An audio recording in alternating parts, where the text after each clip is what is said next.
नमस्कार, यो समाचारमा स्वागत छ। म मेनुका श्रेष्ठ। म शशी नेपाल। सुरु गरौँ अहिलेसम्मका प्रमुख समाचारबाट।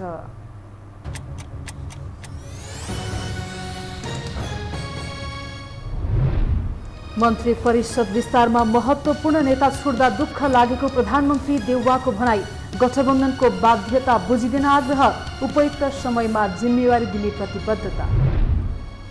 जुम खोला र अरुण तेस्रो जलविद्युत आयोजनाका लागि लगानी बोर्डबाट 73 अर्ब लगानी स्वीकृत। विद्युत खपत वृद्धि गर्ने योजना तय गर्न प्रधानमन्त्रीको निर्देशन।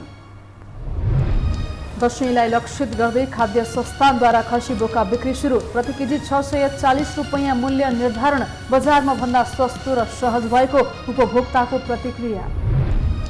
कङ्गोको एक नदीमा डुङ्गा दुर्घटना हुँदा कम्तीमा 51 जनाको मृत्यु, 69 जना बेपत्ता, 39 जनाको भने जीवितै उद्धार। दुर्घटनाको कारण अझै खुलेन। र चौथो संस्करणको EPL क्रिकेटको उपाधि चितवन टाइगर्सले जित्यो। पोखरा राइनो 4 विकेटले पराजित। विजेताले 50 लाख र उपविजेताले 15 लाख हात पारे।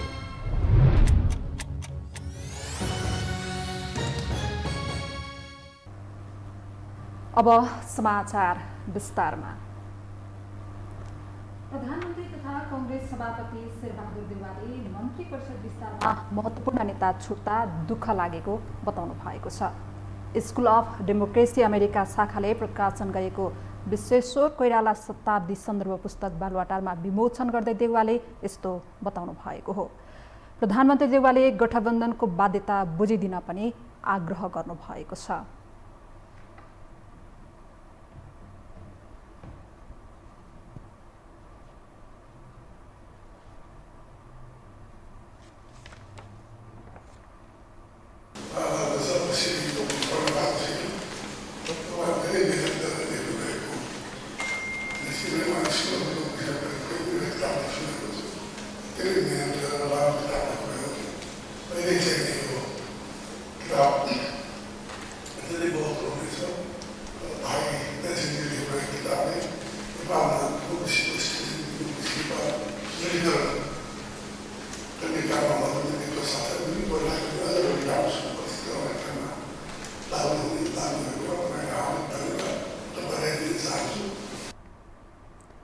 गठबन्धनका कारण पार्टीभित्रका महत्त्वपूर्ण नेताहरूलाई पनि अवसर दिन नसकेको उहाँले स्पष्टीकरण दिनुभएको छ।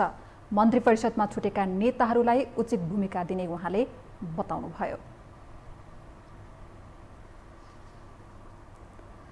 सरकारले 3 महिनासम्म भागभण्डाको रस्साकसी चलाएपछि बल्ल शुक्रबार मन्त्री परिषदलाई पूर्णता दिएको छ।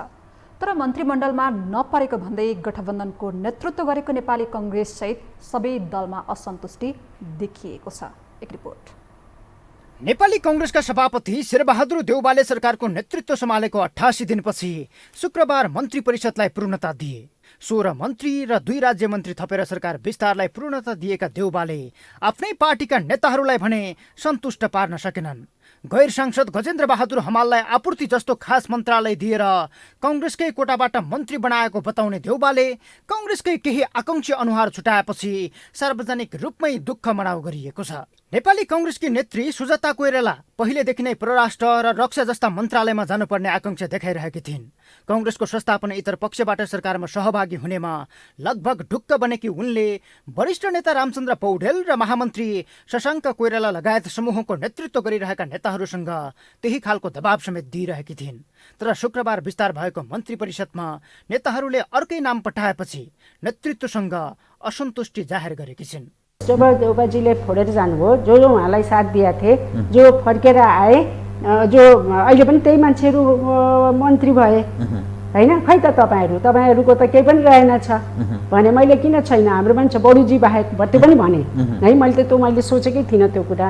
अनि बडुजी बाहेक भन्छन् उनीहरू त सबैजना त्यस्तो परे। अनि तपाईँहरूले किन नेतृत्व लिन सक्नु भएन, किन आफूहरूले गर्न सक्नु भएन भनेर नाना क्वेसन, नाना थिङ्किङ थट्सहरू मान्छेको सामुने आइरहेको छ। संस्थापन इतर पक्षबाट उप प्रधानमन्त्री सहित सरकारमा जान खोजिरहेकी उनलाई प्रधानमन्त्री देउवाले उप प्रधानमन्त्रीकै व्यवस्था आफ्नो मन्त्रीमण्डलमा लागू नगरेपछि झट्का महसुस भएको थियो। तथापि मन्त्रीकै हैसियतमा पनि सरकारमा जानुपर्ने र मन्त्री भए आगामी महाधिवेशनमा सभापतिमा समेत दाबी नगर्ने उनको मत थियो। तर पौडेल र शशाङ्कको प्राथमिकतामा मिनेन्द्र रिजाल परेपछि अब उनीहरूलाई साथ नदिने घोषणा गरेकी छिन्। समूह परिवर्तनकै कुरा चलिरहेका बेला कोइरालाले वरिष्ठ नेता पौडेल र महामन्त्री कोइरालाले सभापति नजित्ने दाबी समेत गरेकी छिन्। म त सपोर्ट गर्दिनँ। किन गर्दिनँ भनेदेखि कुनै हालतले पनि गर्दिनँ। फेरि पार्टीलाई त्यही अवस्थामा चकनाचुर पार्ने अवस्थामा चाहिँ लिएर जान म चाहिँ चाहन्न। रामचन्द्रजीको कुनै स्ट्यान्ड छैन होइन, उहाँको कुनै विचार पनि छैन। उहाँ 7 साल 8 सालको विचार भनौँ न त्यो बेलाको सिद्धान्तलाई बोकेर मात्रै हिँड्नुहुन्छ। शशाङ्कलाई धेरै घातक भएको छ। उहाँ काम पनि गर्नुहुन्न। उहाँको दम्भ के छ भने म बिपीको छोरा हो है, म बिपीको छोरा हो, म बन्नुपर्छ, मैले मात्रै शेरबहादुरलाई हराउनुपर्छ, बस त्यति मात्रै हो। उहाँले कुनै भिजन दिनु पर्दैन पार्टीलाई। आफ्नै समूहको चासोमा नपरेपछि अब उनले संस्थापनेतर पक्षको साथ छोडेर देउबालाई समर्थन गर्ने सम्मको चर्चा चलेको छ। सन्तुलन मिलाएर जान सके देउबा नै अबको सभापति बन्ने उनको दाबी छ। उता मन्त्री परिषदमा महत्त्वपूर्ण साथीहरू छुटेको भन्दै प्रधानमन्त्री देउबाले अन्यत्र अवसर दिने भन्दै सान्त्वना दिएका छन्।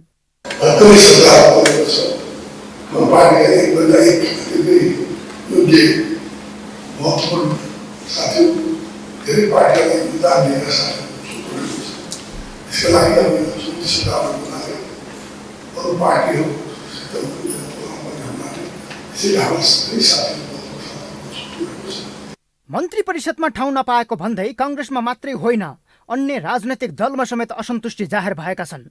नेकपा एकीकृत समाजवादीबाट पर्यटन मन्त्री बन्ने पक्की भएको भन्दै शपथ खाना दौरा सुरुवाल सिलाएका नेता मेटमणि चौधरी समेत असन्तुष्ट छन्। पैसा फाल्न सक्ने मात्रै मन्त्री भएको भन्दै नेतृत्वप्रति चरम चित्त दुखाइ मात्रै गरेका छैनन्, आफ्नो निर्वाचन क्षेत्रमा रुवाबासी नै भएको बताएका छन्। उता जसपाका अध्यक्ष उपेन्द्र यादवले आफ्नो पार्टीका 4 मध्ये 3 यादव जातिलाई मात्र मन्त्री बनाएको भन्दै जातिकरण गरेको आरोप पार्टीभित्रै खेपिरहेका छन्। कृषि मन्त्रीमा पहिले प्रमोद शाहलाई सिफारिस गरेका यादवले अन्तिम समयमा नाम हटाएर महेन्द्र राय यादवलाई पठाएका थिए। नेकपा माओवादी केन्द्रबाट केही समावेशी देखिए पनि अध्यक्ष प्रचण्डले आफ्नै वरिपरिकालाई मन्त्री बनाएको आरोप खेपिरहेका छन्। देउबा नेतृत्वको 25 सदस्यीय मन्त्रीमण्डलमा 6 महिला, 1 दलित, 8 जनजाति र 4 मधेसी अनुहार अटाएका छन्। यो टेलिभिजनका लागि सन्तोष विके थापा, काठमाडौँ। स्वास्थ्य तथा जनसङ्ख्या मन्त्री विरोध खतिवडाले अहिलेको 5 दलको गठबन्धनलाई निर्वाचनसम्म कायम राखिने बताउनु भएको छ। नेपाल कम्युनिस्ट पार्टी, एकीकृत समाजवादी कास्कीले विजयादशमी, दीपावली लगायत चाडपर्वका अवसरमा आज पोखराको सभागृहमा आयोजना गरेको शुभकामना आदान प्रदान कार्यक्रममा उहाँले संविधानको रक्षा गर्ने शर्तमा अहिलेको सत्ता पक्षको गठबन्धन आगामी निर्वाचनसम्म रहने बताउनु भएको हो।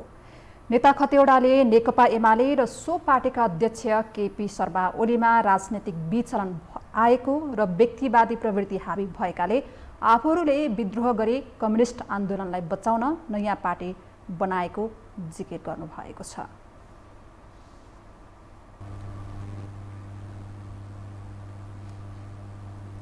अब बाँकी समाचार। 25 सदस्यीय मन्त्री परिषदलाई पूर्णता दिएका प्रधानमन्त्री शेरबहादुर देउवाले गैर सांसदलाई मन्त्री बनाएपछि आलोचना चुलिएको छ, तर देउवाले त्यसको बचाउ गरेका छन्। एक रिपोर्ट। नेपालगञ्जमा बसेर जिल्ला स्तरकै सामान्य राजनीति गरिरहेका गजेन्द्र बहादुर हमाललाई प्रधानमन्त्री शेरबहादुर देउवाले शुक्रबार उद्योग वाणिज्य तथा आपूर्ति मन्त्री बनाइदिए। 5 दलीय गठबन्धन नेतृत्वको सरकारमा 4 दलबीच भागबण्डा मिलाउँदा एक कोटा प्रधान न्यायाधीश चोलेन्द्र शमशेर जबराको भागमा समेत परेपछि हमाल मन्त्री बनेका हुन्। 25 सदस्यीय मन्त्री परिषदमा प्रधान न्यायाधीश जबराका जेठान समेत रहेका एक गैर सांसद मन्त्री बनेपछि प्रधानमन्त्री देउबाको क्याबिनेट नै खल्लो बनेको छ। तर प्रधान न्यायाधीश जबराको जेठान भएकै नाताले प्रधानमन्त्री देउबाले आफूलाई मन्त्री बनाएको कुरा हमालका लागि स्वीकार्य छैन। कतिपय जेल पनि गएको छु, मार पनि खाएको छु, अझै पनि मार भन्नुहुन्छ भनेपछि मैले काट्न छु, अझै पनि मेरो छाती दुख्छ क्या। अब यो कुराहरू धेरै भनेर त केही मतलब होइन, पारिवारिक नाता होइन। अब हेर्नुहोस्, पारिवारिक नाता त सबैको हुन्छ नि। पहिले यो हेर्नु पर्यो, मैले आजसम्म निरन्तर रूपमा जेल गएँ, नेल गएँ होइन, पार्टी सभापति भएँ, म नेपाली काङ्ग्रेस सभापति भएँ मैले म 52 सालमा नेपाली काङ्ग्रेस सभापति हुँदाखेरि मैले 3टै क्षेत्र जिताएको संसदहरू। प्रधान न्यायाधीश जबराको चाहनामा मन्त्री बने पनि हमाल काङ्ग्रेसकै कार्यकर्ता हुन्। हाल काङ्ग्रेस क्रियाशील सदस्य रहेका उनले 13औं महाधिवेशनका बेला महाधिवेशन प्रतिनिधिमा पराजय बेहोरेका थिए। पार्टी विभाजनपछि देउबा नेतृत्वकै काङ्ग्रेसको बाँके सभापति भएर काम गरेका हमाल 2064 को संविधान सभा निर्वाचनमा पराजित भएका थिए। तथापि संविधानमा भएको व्यवस्था अनुसार प्रधानमन्त्रीले गैर सांसद व्यक्तिलाई समेत उसको आवश्यकता र विज्ञतालाई हेरेर 6 महिनाका लागि मन्त्री नियुक्त गर्न पाउने व्यवस्था छ। त्यही व्यवस्थामा टेकेर देउबाले उनलाई मन्त्री बनाएका हुन्। हमाल 6 महिनाभित्र संघीय संसदको सदस्यमा निर्वाचित नभए पदमुक्त हुनेछन्। तर राजनैतिक दलहरू बीचको भागभण्डामा प्रधान न्यायाधीश जबराको नाम समेत जोडिएपछि देशमा नयाँ व्यथिति संस्थागत भएको विश्लेषण समेत गरिएको छ। उहाँको राजनीतिक योगदान कति हो भन्ने कुरा हामीलाई थाहा छैन। यसरी व्यक्तिहरू सडकबाट टिपेर ल्याइन्छ भनेदेखि त त्यहाँ बेस्टेड इन्ट्रेस्ट हुन्छ, केही न केही इन्ट्रेस्ट हुन्छ। यहाँ मलाई त के लाग्छ भन्दा 6 महिना हो, 6 महिना पछाडि त फेरि स्वाभाविक संविधानले रोक्छ, मन्त्री हुन त दिँदैन। 6 महिना भए पनि अलिकति केही गरिहालौँ, भइदिउँ, मन्त्री हुँ एकचोटि। प्रधान न्यायाधीशको कोटामा मन्त्री बन्नु भनेको यो एकदमै लोकतन्त्रमाथिको बहुत ठुलो च्यालेन्ज हो। किनभने जब ज्युरिस्टिक्रेसी हावी हुन्छ प्रजातन्त्रको मृत्यु हुन्छ र संविधान कमजोर बन्छ, संसद कामै हुँदैन संसदको। न जनताले दिएको जनमत, न कुनै दलमा सक्रिय राजनीति, न कुनै अद्भुत क्षमता, तथापि शक्तिशाली मन्त्रालयको नेतृत्व हमालले पाएपछि प्रधानमन्त्री र प्रधान न्यायाधीशले त्यसको औचित्य पुष्टि गर्नुपर्ने टिप्पणी भइरहेका छन्। तर प्रधानमन्त्रीदेखि सत्तारूढ दलका शीर्ष नेताले मन्त्री हमाल सहित प्रधान न्यायाधीशको बचाउ गरिरहेका छन्। प्रधानमन्त्री देउबाले काङ्ग्रेसकै कोटाबाट हमाललाई मन्त्री बनाएको दावी गरिरहेका छन् भने माओवादी केन्द्रका अध्यक्ष पुष्पकमल दाहाल प्रचण्डले प्रधान न्यायाधीशको कोटाबाट मन्त्री बनाएको चर्चामा तुक नभएको बताएका छन्। नेपाली काङ्ग्रेसको पहिलाको अध्यक्ष नै हुनुहुन्थ्यो, नेपाली काङ्ग्रेसकै कोटाबाट मन्त्री हुनुभएको छ। यो हल्ला गर्नुकै आवश्यकै छैन। जब नेपाली काङ्ग्रेसले आफ्नै मान्छे हो, आफ्नै कोटाको मन्त्रीको रूपमा ल्याइसकेपछि त्यसलाई यता हो र त्यता हो होइन, सांसद नभएर मन्त्री बनाउने संविधानमै व्यवस्था छ। नेपाली काङ्ग्रेसको कोटाबाट मन्त्री भएको कुरालाई अनावश्यक अरू चर्चा गर्नु केही तुक छैन। यसअघि केपी ओली नेतृत्वको सरकारमा समेत सांसद नभएका युवराज खतिवडालाई अर्थमन्त्री बनाएर पछि राष्ट्रिय सभामा तानिएको थियो। त्यसको केही समयपछि अर्का गैर सांसद मणि थापालाई समेत ओलीले मन्त्री बनाएका थिए। त्यही दृष्टान्त देउबाले समेत दोहोर्याएका हुन्। ओली सरकार ढालेर देउबालाई प्रधानमन्त्री बनाउन प्रधान न्यायाधीश जबराकै इजलासले परमादेश दिएको थियो। जबरा प्रधान न्यायाधीश नभएको भए सायद देउबा प्रधानमन्त्री बन्दैन थिए। देउबा प्रधानमन्त्री नभएको भए हमाल मन्त्री हुँदैन थिए। हमाल मन्त्री नभएको भए विधि पद्धति र लोकतन्त्रमाथि हमला हुँदैन थियो। यस्तो खालका टिप्पणी समेत अहिले भइरहेका छन्। यो हो टेलिभिजनका लागि क्यामेरामा निशान्त तामाङका साथमा सन्तोष बिके थापा, काठमाडौँ। सरकारले पढ्दै कमाउँदै भन्ने कार्यक्रम सञ्चालन गर्ने तयारी गरेको छ। अर्थमन्त्री जनार्दन शर्माले उत्पादनमूलक अर्थतन्त्र निर्माणका लागि आफूले सो कार्यक्रम सञ्चालन गर्ने तयारी गरिरहेको जानकारी दिनुभएको हो। आज काठमाडौँमा आयोजित कोरोना महामारीमा शैक्षिक रूपान्तरण विषयक छलफल कार्यक्रममा बोल्दै उहाँले त्यसले मुलुकको शैक्षिक क्षेत्र र आर्थिक क्षेत्रको विकासमा महत्त्वपूर्ण भूमिका निर्वाह गर्ने विश्वास समेत व्यक्त गर्नुभयो। अहिले म यहाँ अर्थमन्त्री भएको एउटा सानो वाक्य राखेँ, पढ्दै कमाउँदै भन्ने एउटा कार्यक्रम अहिले सञ्चालनमा ल्याउने गरी तयारी भएको छ। त्यसलाई लेख्ने बेला बिग्रिएन भने त्यो कुराले एउटा राम्रो परिणाम देला भन्ने मलाई विश्वास छ। त्यस कारणले अब हामीलाई चाहिएको विकास भनेको कस्तो हो त भन्दाखेरि उत्पादनमा आधारित हुनु पर्यो। देशको आवश्यकतामा जोड्नु पर्यो। उत्पादनमा आधारित, उत्पादनमा त्यो प्रयोग भयो, त्यसले उत्पादन दिनु पर्यो हाम्रो शिक्षाले। अर्थमन्त्री शर्माले शिक्षा क्षेत्रमा लगानी बढाउन आफूले राजस्व सङ्कलन वृद्धि गर्न जोड दिएको बताउनु भयो।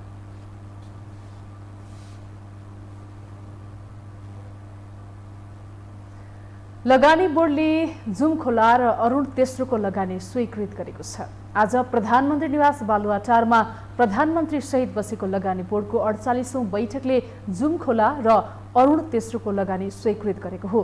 बोर्डको बैठकपछि निर्णय सुनाउँदै लगानी बोर्डका सहप्रवक्ता रमेश अधिकारीले जुम खोलाको 56 मेगावाट क्षमताको करिब 10 अर्बको लगानी स्वीकृत गरेको र अरुण तेस्रो जलविद्युत आयोजनाको 62 अर्बको पुँजी वृद्धि स्वीकृत गरेको बताउनु भयो। खोलाको 56 मेगावाट क्षमताको करिब 10 अर्बको लगानी स्वीकृत गरेको छ।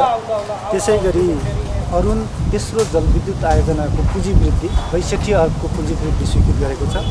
त्यसै गरी माथिल्लो कर्णाली जलविद्युतको एफसी एक्सटेन्सनको सम्बन्धमा अध्ययन गर्नका लागि एउटा समिति राष्ट्रिय योजनाको उपाध्यक्षज्यूको संयोजकत्वमा एउटा समिति गठन गर्ने निर्णय गरेको छ।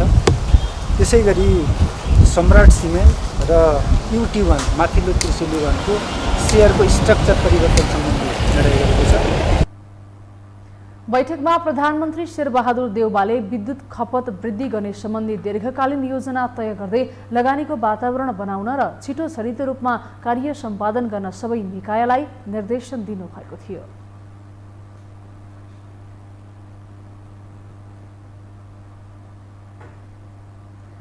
उद्योग वाणिज्य तथा आपूर्ति मन्त्री गजेन्द्र हमाल प्रधान न्यायाधीशको कोटाबाट मन्त्री बनेको भन्दै कानुनविदहरूले आपत्ति जनाएका छन्। शनिबार रिपोर्टर्स क्लब नेपालमा भएको कार्यक्रममा कानुनविदहरूले आम जनताले उद्योग वाणिज्य तथा आपूर्ति मन्त्री गजेन्द्र हमाल प्रधान न्यायाधीशको कोटाबाट मन्त्री बनेको भन्दै प्रश्न उठाएकाले न्यायालयको धज्जी उडेको बताएका हुन्।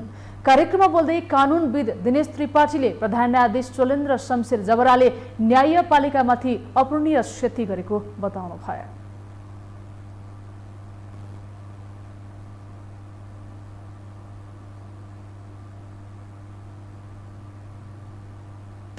उहाँले चाहिँ त्यो सर्वोच्च अदालतमा फर्किने उहाँको नैतिकता के छ र म के छ भने लिगल कम्युनिटीलाई बार एसोसिएसनहरूलाई सबैले म आह्वान गर्न चाहन्छु, यो कुरालाई चाहिँ त्यत्तिकै चाहिँ सामसुम पार्नु हुँदैन।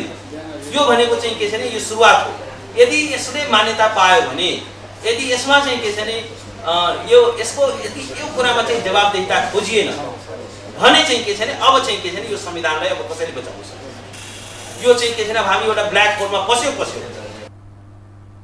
त्यस्तै नेपाल बार एसोसिएसनका कोषाध्यक्ष रुद्र पोखरेलले अदालतको प्रतिनिधि सरकारमा सहभागी हुनुभएको कुरा उठिरहेको भन्दै यसको स्पष्ट उत्तर प्रधान न्यायाधीशले दिनुपर्ने बताउनु भयो।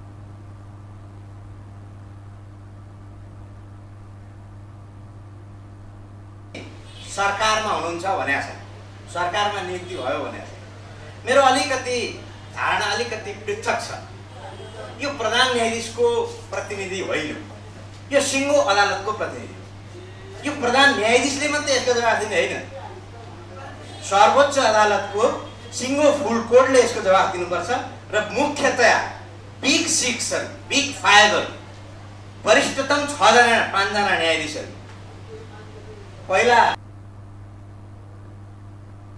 त्यस्तै कानुनविद मुक्ति प्रधानले प्रधान न्यायाधीशले मजेन्द्र हमाललाई आफ्नो कोटाबाट मन्त्री बनाएको बारे प्रश्न जवाब दिनुपर्ने बताउनु भयो।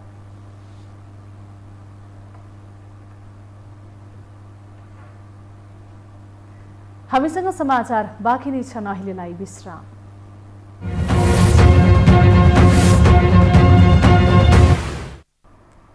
विश्रामपछि स्वागत छ। अब बाँकी समाचार।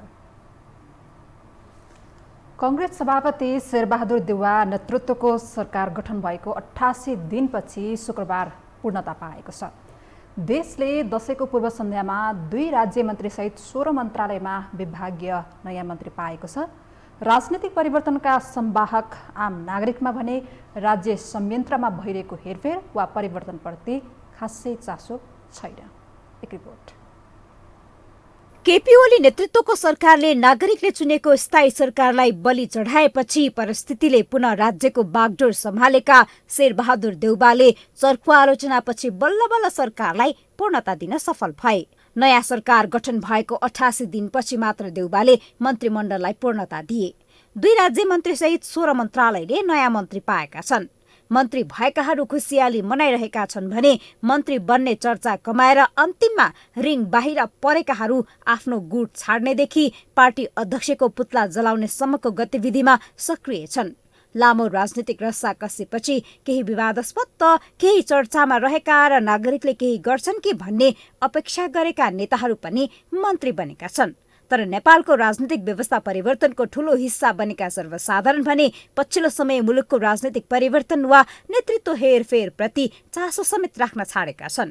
मुलुकको राज्य व्यवस्था नै कमजोर भएकाले अनुहार र पात्र मात्र फेरिएर केही नहुने कतिपयको भनाइ छ। किन आशा छैन भनेदेखि सर्वोच्च अदालतले चाहिँ टीका लगाइदिएका मन्त्रीमण्डल परे, त्यस कारणले यो देशमा जनताको माया गर्ने कोही पनि आएको छैन। जनताको लागि र देशको लागि, देशको माटोको लागि कोही उभिएको छैन।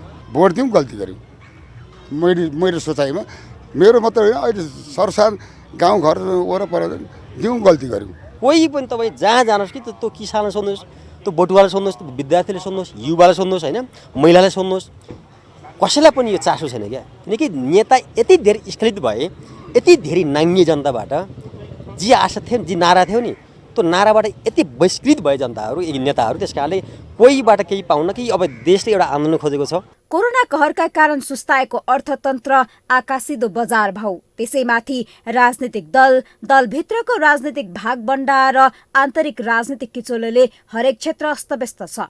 राजनीतिक दल र दलका नेताहरूको स्वार्थी र सत्ता केन्द्रित गतिविधिका कारण नागरिकमा नेता र नेतृत्व प्रति वितृष्णा छ। देशले नयाँ मन्त्री पाए तर नागरिकका लागि कागलाई बेल पाक्यो हर्ष र विस्मात मात्र बनेको छ।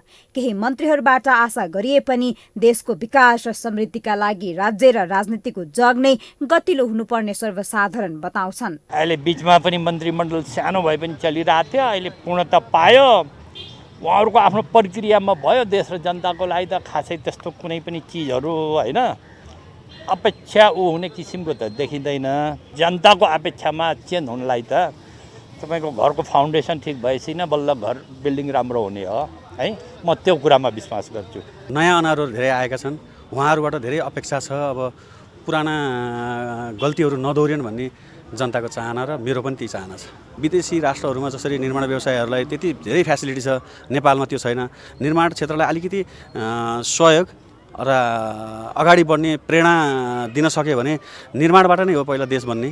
झण्डै 3 महिनाको अवधिमा केही नगरे पनि देउबा नेतृत्व सरकारले बडो रस्साकसीका साथ मन्त्रीमण्डललाई पूर्णता दिएको छ। विभागीय मन्त्रीको अभावमा लामो समय अस्तव्यस्त बनेको मन्त्रालयहरूले कम्तीमा विभागीय मन्त्री पाएका छन्। प्रशासनिक काम अगाडि बढे पनि नीतिगत रूपमा गर्न पर्ने धेरै कामहरू ठप्प छन्। यस्तो अवस्थामा नागरिकको मन जित्न त्यति सहज पक्कै छैन। यद्यपि नीतिगत तथा प्रशासनिक क्षेत्रको सुधारमा मन्त्रीले चाहे केही सकारात्मक परिवर्तन भने सम्भव छ। तर नवनियुक्त मन्त्रीहरूले कसरी नागरिक मैत्री योजनाहरू बनाउँछन् त्यो पनि चासोपूर्ण पक्कै रहनेछ। यो हो टेलिभिजनका लागि क्यामेरामा निशान्त तामाङका साथमा निम्लेकी शर्पा, काठमाडौँ। नवरात्रको तेस्रो दिन आज दशैं घर तथा शक्तिपीठहरूमा नवदुर्गा मध्येकी चन्द्रघण्टा देवीको पूजा आराधना गरिएको छ। चन्द्रघण्टाको स्वरूप स्वर्णमय, शान्त र सौम्य भएको बताइन्छ। शिरमा घण्टा आकारको चन्द्रमा भएकाले चन्द्रघण्टा भनिएको हो। शिरमाथि बसेकी चन्द्रघण्टाको 10 हातमा खड्ग, तरबार, गदा, ढाल, चक्र, धनुष लगायत अस्त्र छन्। भय र दृष्ट प्रवृत्तिको नाश तथा आध्यात्मिक शान्तिका लागि चन्द्रघण्टा देवीको आराधना गर्ने गरिन्छ। विधिपूर्वक आराधना गर्नाले काममा आइपर्ने बाधा व्यवधान हट्ने विश्वास रहिआएको छ।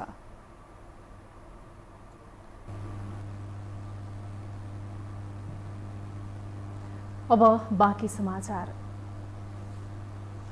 कोरोना संक्रमण रोकथामका लागि विगत 1.5 वर्षदेखि बन्द रहेको सर्लाहीका सबै सीमा नाकाहरू आजदेखि पूर्ण रूपमा सञ्चालनमा आएका छन्। चाडपर्वको मुखमा सीमा नाका खुला भएपछि दुवैतर्फका स्थानीय बासिन्दा उत्साहित बनेका छन्। एक रिपोर्ट। भारतीय पक्षले लगाएको बिरियर डाँट शुक्रबार साँझ 6 बजेबाट खुला भएपछि सदरमुकाम बलङ्गुवा तथा भारतीय बजार सुनवर्षा नाकामा निजी सवारी साधनहरू सञ्चालनमा आएका छन्। केही दिनअघि नेपाल सरकारले सबै नाका खोल्ने निर्णय गरे पनि भारतीय सीमा सुरक्षा कर्मी एसएसबीको अवरोधका कारण सबै नाका खोल्न सकेका थिएनन्। अहिले भने बन्द रहेको सर्लाहीका सीमानाका पूर्ण रूपमा खुला भएपछि दुवै देशका नागरिकहरू कोभिड सुरक्षा सतर्कताको पालना गर्दै आवत जावत गर्न थालेका छन्, जसले सीमा क्षेत्रमा बसोबास गर्ने दुवै देशका नागरिकलाई सहज मात्रै भएको छैन, यसअघि चोर बाटो भएर पैदल यात्रा गर्नुपर्ने बाध्यता पनि हटेको छ। धेरै खुसी लाग्यो। अब नेपाल सरकार र भारत सरकार दुईजना मिलेर खोलिदिनु भएछ। हामीहरूलाई पहिला यो 1 वर्षदेखि लकडाउनको कारण हामीलाई धेरै समस्या परिरहेको थियो, त्यो कारणले अब हामीहरूलाई धेरै खुसी छौँ। त्यसो त सीमावर्ती क्षेत्रका नेपाली बासिन्दाहरू कुनै पनि सामान किनमेलका लागि छिमेकी देश भारत जाने गरेका छन्। दैनिक उपभोग्य वस्तुहरू, चिनी, खाने तेल, मरमसला, लत्ता कपडा लगायतका सामग्रीहरू किन्न भारतीय बजार नै पुग्नुपर्ने प्रवृत्तिले नेपालतर्फका सीमावर्ती बजारमा ठूलो असर पर्ने गरेको छ। त्यही सामग्री नेपालको बजारमा धेरै पैसा तिरेर महँगोमा किन्नुपर्ने बाध्यता रहेको सर्वसाधारण उपभोक्ताको गुनासो छ। भारतीय बजारमा सस्तोमा उपभोग्य वस्तु पाइन्छ भने विश्वासले नेपाली उपभोक्ताहरू सीमावर्ती भारतीय बजारमा किनमेलका लागि आकर्षित हुने गरेका छन्। जे भए पनि दुवैतर्फ लगाइएको बेरियर खुलेपछि आवाज जावतमा सहज भएपछि स्थानीय खुसी बनेका छन्। मिलता है, लेकिन वहाँ कुछ महंगा होने की वजह से हम लोग यहाँ पर आ जाते हैं। यहाँ कुछ सस्ता मिलता है इसलिए यहाँ आ जाते हैं। अब जैसे एक चीज़ ले लीजिए चीनी, वहाँ हम लोग लेते हैं 80 रुपया केजी, यहाँ लेते 40 रुपया इंडियन का हो गया 65 रुपया केजी, पर केजी 15 रुपया का बचा था। अगर वही चीज़ हमको वहाँ 70 रुपये मिल जाए तो हम काहे आएंगे यहाँ पर। तो खेत जानु पर्थ्यो, अहिले अब गाडी खुले, पहिला बन्द थियो त खेत जान्थे, अहिले चाहिँ गाडी खुलेर अहिले सुविस्ता भएछ। यता 90% ग्राहक नेपालीहरू नै रहेकाले सीमानाका बन्दका कारण विगत 1.5 वर्षदेखि आफूहरूको व्यापार चौपट बनेको भारतीय व्यापारी बताउँछन्। अब भने चाडबाडको बेलामा आएर सीमानाकामा निर्बाध रूपमा आवाज जावत शुरू भएपछि व्यापार व्यवसाय बढ्ने भन्दै व्यापारी खुसी बनेका छन्। 1.5 साल से बंद था, वही भूखमरी हम लोग को छा गया हुआ था। अब बॉर्डर खुलने से हम लोग को कुछ राहत मिला है। भारतले पनि नाका खुला गरिसकेकोले भारतीय सवारी साधनहरू नेपाल सरकारले जारी गरेको स्वास्थ्य मापदण्ड पूरा गरी आएको खण्डमा नियमानुसारको भन्सार राजस्व तिरेर नेपाल प्रवेश गर्न अब पाउनेछन्। अस्ति पछाडि चाहिँ उता इन्डियाले छोड्यो गाडीहरू, यताको गाडी पनि उता जाँदैछन् होइन। अब अहिलेसम्म काट्न आएका छैनन्। PCR रिपोर्ट 72 घन्टाको भित्रको PCR रिपोर्ट ल्याए पनि हामी भन्सार काट्न तयार छौँ। आउने बित्तिकै हामी काट्नेछौँ। सर्लाहीका अधिकांश नागरिक सीमावर्ती बजारमा निर्भर रहँदै आएका छन्। चाडपर्वको बेला सीमानाका पूर्ण रूपमा खुला भएसँगै सर्वसाधारण लगायत व्यापारीमा भने खुसियाली छाएको छ। यो हो टेलिभिजनका लागि सर्लाहीबाट मनोज यादवको रिपोर्ट। पछिल्लो 24 घण्टामा नेपालमा थप 760 जनामा कोरोना संक्रमण पुष्टि भएको छ। स्वास्थ्य तथा जनसङ्ख्या मन्त्रालयका अनुसार पछिल्लो 24 घण्टामा PCR विधिबाट 6168 र एन्टिजेन विधिबाट 5863 जनामा परीक्षण गर्दा 760 जनामा कोरोना संक्रमण देखिएको हो। यस्तै आज थप 849 जना कोरोना संक्रमण मुक्त भएका छन्। संक्रमणबाट थप 11 जनाको मृत्यु भएको छ। यो सँगै नेपालमा कोरोनाबाट ज्यान गुमाउनेको संख्या 11221 पुगेको छ। हाल देशभर सक्रिय संक्रमितको संख्या 15340 रहेको छ।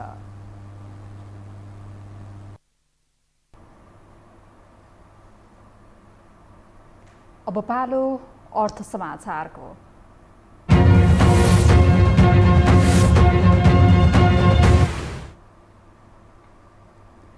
दशैंलाई लक्षित गर्दै खाद्य व्यवस्था तथा व्यापार कम्पनी लिमिटेडले आजबाट खसी बोका बिक्री वितरण सुरु गरेको छ। यस वर्ष खसी र बोकाको मूल्य प्रति केजी 640 रुपैयाँ तोकिएको छ। बजार मूल्यभन्दा प्रति केजी 10 रुपैयाँ सस्तो पाउने भएपछि खसी बोका खरिदको लागि उपभोक्ताको भिड लागेको छ। एक रिपोर्ट। खाद्य व्यवस्था तथा व्यापार कम्पनी लिमिटेडले काठमाडौँको थापाथले स्थित आफ्नै कार्यालय परिसरमा प्रति केजी 650 रुपैयाँ मूल्यमा बिक्री गर्ने तय गरेको खसी बोकाको मूल्य दशैंका लागि प्रति केजी 10 रुपैयाँ छुट दिएर 640 रुपैयाँमा बिक्री वितरण गरेको छ। कम्पनीले यस वर्ष दाङ र मकवानपुरबाट खरिद गरेर खसी बोका ल्याइएको पनि जानकारी गराएको छ। कम्पनीका प्रमुख कार्यकारी अधिकृत मोहन प्रकाश चन्दले खसी बोका सस्तोमा पाइने उल्लेख गर्दै खरिद गर्न पनि ग्राहकहरूलाई आग्रह गरे। उनले खसी बोकाको अभाव हुन नदिने प्रतिबद्धता समेत जनाएका छन्। हामीसँग मनग्गे खसी बोका आइरहेको छ, खरिद भइरहेछ र आउने क्रम पनि बाँकी छ। यहाँ भएकालाई चाहिने पनि यहाँले सस्तो मूल्यमा खरिद गर्न सक्नुहुन्छ। 650 रुपियाँ जिउँदो खसी बोकाको हामीले एउटै रेट राखेको छौँ, ठुलो सानो सबैलाई एउटैमा, किनभने चाहिँ विभिन्न हुँदाखेरि गजमज हुन्छ, मानिसहरूलाई भ्रम सिर्जना हुन सक्ने अवस्था देखेर हामीले एउटै रेट राखिदिएका छौँ। खसी लियोस्, बोका लियोस्, सानो ठुलो जे लिन्छ आफ्नो चोइस अनुसार, आफ्नो आवश्यकता अनुसार। त्यसको लागि 650 रुपियाँ हाम्रो निर्धारित रेट हो। त्यसमा दसैँको लागि हामीले 10 रुपियाँ प्रति किलो छुट दिएर 640 को दरले बिक्री वितरणको व्यवस्था गरेको छ। कम्पनीले हाल 2000 खसी बोका बिक्रीका लागि ल्याएको छ, तर ग्राहकहरूको चाप बढेकाले आवश्यकता अनुसार फेरि पनि खसी बोका थप गरेर बिक्री वितरण गर्ने व्यवस्था मिलाइएको खाद्य व्यवस्था तथा व्यापार कम्पनी लिमिटेड बागमती प्रदेश कार्यालयकी प्रादेशिक प्रमुख ज्ञानो थापाले जानकारी दिइन्। उनले दैनिक 500 वटा खसी बोका बिक्री वितरण हुने अनुमान गरिएको समेत बताइन्। बिहान 7 बजेदेखि बेलुका 5 बजेसम्म चाहिँ यो उपभोक्ताको चाप हेर्दाखेरि करिब 500 गोटा चाहिँ हामी बिक्री गर्छौँ जस्तो लाग्छ मलाई। हामीले 2000 गोटा त हाम्रो लक्ष्य छ हैन। आज मात्रै हाम्रो 1000 गोटा चाहिँ अहिले नै छ हाम्रो यो कम्पाउन्डभित्रै छ भने 1000 चाहिँ आउने तयारीमा छ, कोही बाटोमा छ हैन, कोही चाहिँ खरिद भइरहेछ। अब 2000 गोटाले यो उपभोक्ता काठमाडौँको उपभोक्तालाई त समेट्न अवश्य सक्दैन, तर पनि हाम्रो यो मूल्यले कमसेकम बजार मूल्य त स्थिरीकरण होस्। यता ग्राहकहरूले पनि बजारमा भन्दा सस्तोमा खसी बोका उपलब्ध भएको भन्दै खुसी व्यक्त गरेका छन्। उनीहरूले खसी बोका स्वस्थ रहेको र बिक्री वितरणको व्यवस्था पनि गत वर्षको भन्दा सहज भएको प्रतिक्रिया दिए। बजार मूल्य भन्दा त अब चाहिँ सस्तै भन्नु पर्यो, तर पोहोर हेरिकन चाहिँ अलि महँगो भयो। पोहोर 500 चान्चुन्थ्यो होइन, यसपालि 640 भन्दाखेरिमा हजुरको चाहिँ मूल्य चाहिँ अलिक बढी भयो। खसी चाहिँ राम्रो छ, सब पनि ठिकै छ, लाइनमा छ। अब त्यहाँ खसी छान्ने ठाउँ पनि ठिकै छ, सबैजना आउनु भएको छ, व्यवस्थापनमा एकदम चाहिँ लाइन सिधो रहेछ। अलिकति अझ बढाइदिने, टिकट काट्ने अलिकति बढाइदियो भनेदेखि अझ सजिलो हुन्थ्यो। कम्पनीले बिहान 7 बजेबाट अपराह्न 5 बजेसम्म खसी बोका बिक्री वितरणको व्यवस्था मिलाएको छ। कम्पनीले यस वर्ष कोरोनाका कारण चीनबाट च्याङ्ग्रा भने भित्र्याउन नसकिएको स्पष्ट पारेको छ। कम्पनीका प्रमुख कार्यकारी अधिकृत चन्दले ग्राहकहरूले उत्साही ढंगले खसी बोका खरिद गरिरहेको बताए। उनले बजारमा भन्दा सस्तोमा पाइने हुनाले ग्राहकहरू कम्पनीमा खरिद बिक्रीका लागि उत्साहका साथ आउने तर्क समेत गरे। हामीसँग अन्तर्राष्ट्रिय र खेल समाचार बाँकी नै छन्, अहिलेलाई विश्राम।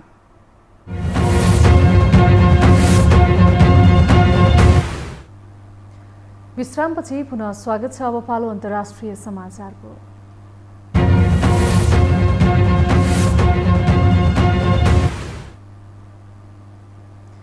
कङ्गोको नदीमा डुङ्गा दुर्घटना हुँदा कम्तीमा 51 जनाको ज्यान गएको छ।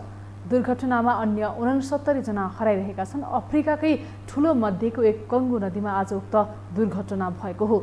उत्तर पश्चिम प्रान्त मोङ्गला स्थित नदीमा पुरानो काठको डुङ्गामा धेरै संख्यामा यात्रु भएकाले पल्टिएको हुन सक्ने बताइएको छ। यद्यपि दुर्घटनाको यकिन कारणबारे भने भनाइएको छैन। 39 जनाको भने जीवितै उद्धार गरिएको अधिकारीहरूले जनाएका छन्।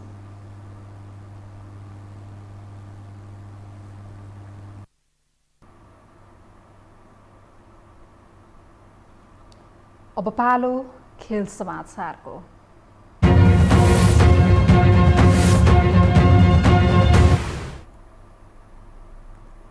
चितवन टाइगर्सले चौथो संस्करणको Everest premier league EPL T20 क्रिकेटको उपाधि जितेको छ। टियु क्रिकेट मैदानमा आज भएको फाइनलमा पोखरा राइनोसलाई 4 विकेटले हराउँदै चितवनले उपाधि जितेको हो। चितवनले पहिलोपटक EPL को उपाधि जितेको हो। उपाधिसँगै चितवनले 50 लाख प्राप्त गरेको छ। उपविजेता बनेको पोखराले 15 लाखमा चित्त बुझाएको छ। पोखराले दिएको 112 रनको लक्ष्य चितवनले 15 ओभर 5 बलमा 6 विकेट गुमाएर पूरा गरेको थियो।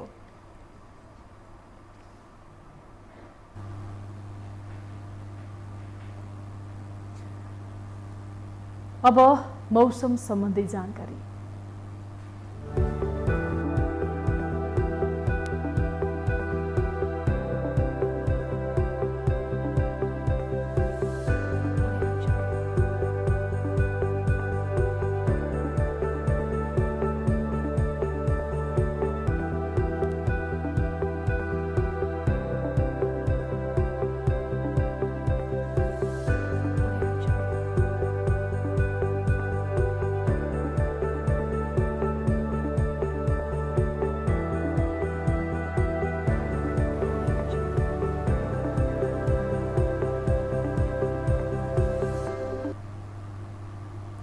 यो सँगै हामी समाचारको अन्तिममा आइपुगेका छौँ। बिदा हुनु अघि प्रमुख समाचार पुनः एकपटक।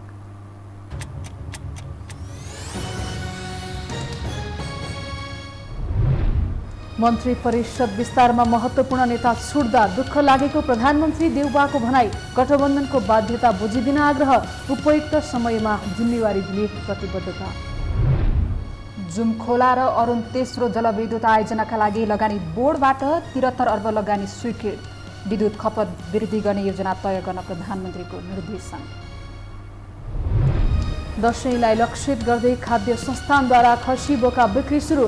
प्रति केजी 640 रुपियाँ मूल्य निर्धारण। बजारमा भन्दा सस्तो र सहज भएको उपभोक्ताको प्रतिक्रिया।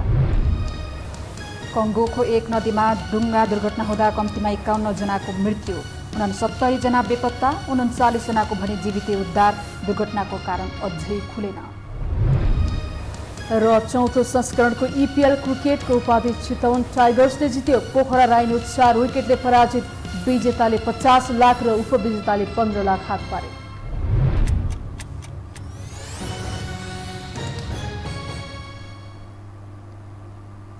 हवस् त यो समाचार सकियो। समाचार बुलेटिनका साथै यो टेलिभिजनका सम्पूर्ण कार्यक्रम यो टेलिभिजन.com, यो खबर.com, युट्युब र फेसबुकमा पनि पढ्न र हेर्न सक्नुहुनेछ। मोबाइलमा यो टिभी एप डाउनलोड गरी हामीलाई प्रत्यक्ष हेर्न सक्नुहुनेछ। तथ्य सहितको निष्पक्ष समाचारका लागि हेर्दै रहनुहोला यो टेलिभिजन। नमस्कार।